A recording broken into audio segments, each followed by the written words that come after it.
All right, Market Monday time, our fourth week in a row since we've been back, the new and improved Market Monday. Thank you for all the messages that y'all have sent me. I really appreciate it. It's fun to do this again, and thanks for joining me.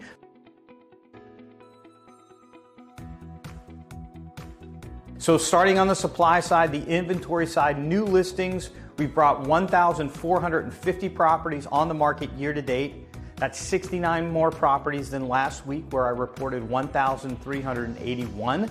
At this same point last year, we had brought 1,400 properties on the market exactly. So we're 3.5% higher than where we were last year. But back in 2020, at this point, June of 2020, we're at 1,681 new listings. That's 16% higher than where we are right now. Total properties for sale. So those are new listings coming on the market. This is total inventory for sale. Right now we're at 1,120.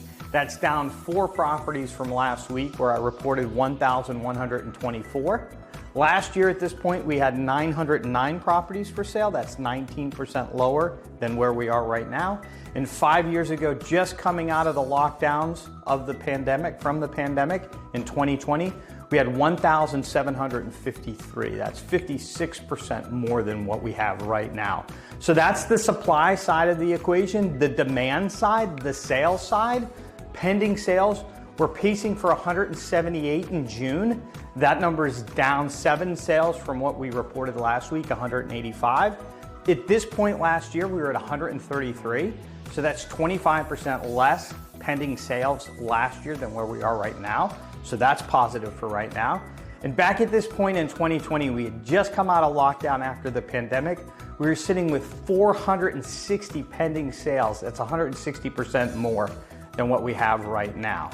The closed sales, pending sales should result in a closed sale. Right now we've had 903 closed sales year to date. That's up 30 from last week.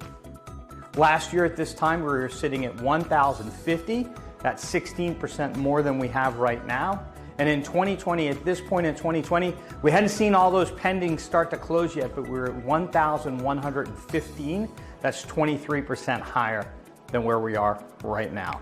Absorption rate, this is the amount of time that it'll take to consume the current inventory. So this is a factor of what is our current inventory and what is our sales pace. We're sitting at 6.3 months. People think that 6 months is that shift from below 6 months as a seller's market, more than 6 months inventory is a buyer's market. I'd call this a neutral market. We're sitting in a neutral market right now at 6.3 months. That's up a little from the 6.1 that we reported last week. Last year at this time, we were at 6.8 months. And if we go all the way back to 2020, we had a lot more inventory than we have right now, but we're sitting with 460 pending sales. So if we look at the absorption rate for this time in 2020, it was 3.8 months. But just to let you know how quickly things can change, last week when I did this report, it was at 5.9.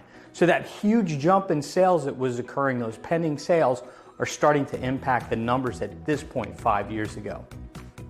Days on the market, the time that it takes on average for property to sell on Hilton Head Island, we're at 79 days. That's up 11 days from the 68 that I reported last week. Last year at this time, we were at 59 days. That's 25% less than where we are right now. But all the way back in 2020 at this point, we're sitting at 172 days versus our 79 days. So it was taking just about 100 days more to sell property 5 years ago than it's taking right now. That's more than 3 months, folks.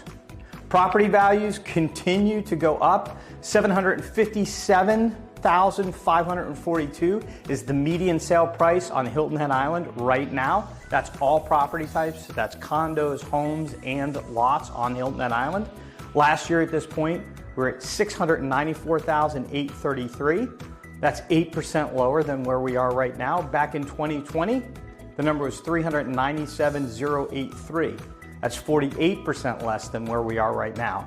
So the average rate of appreciation over the last 5 years on Hilton Head Island, if you've been in the market, is right around 13%. And if we look at the last 10 years, the average is 9.5%. Locally, what do you need to know in the local market? Listing inventory is definitely up, but so are pending sales. And that's creating a pretty stable market where appreciation is really pretty strong. 9%, 8%, 9% annual rate of appreciation is well above the 50-year average. Nationally, the market has shifted nationally from a seller's market to definitely a buyer's market where we're more neutral, and interest rates are slowing it all down nationally. We're not hearing so many discussions of interest rates here in our local market, but nationally it is definitely highlighted in the news everywhere that you speak. Okay, so comparing our market to the national market, both have inventories are up, both in both the national market and our local market. But the biggest difference between our market locally and the national market is, again, our prices are up 8.3%, and nationally prices are down about 2%. So that's about a 10% difference in our local market versus what we're seeing nationally. And that's why it's important to get information like this about what's going on locally. I often describe it as like getting up in the morning and looking at the national weather. The national weather isn't going to help you with what to wear. It could be raining in your market, it could be really sunny and hot. You want to get the local news to really understand what's going on locally. So that's it. Thanks for joining me again. Let me know what you think in the comments. And if you're watching me on YouTube, and I hope you are, please subscribe and hit that notification bell. Have a great day.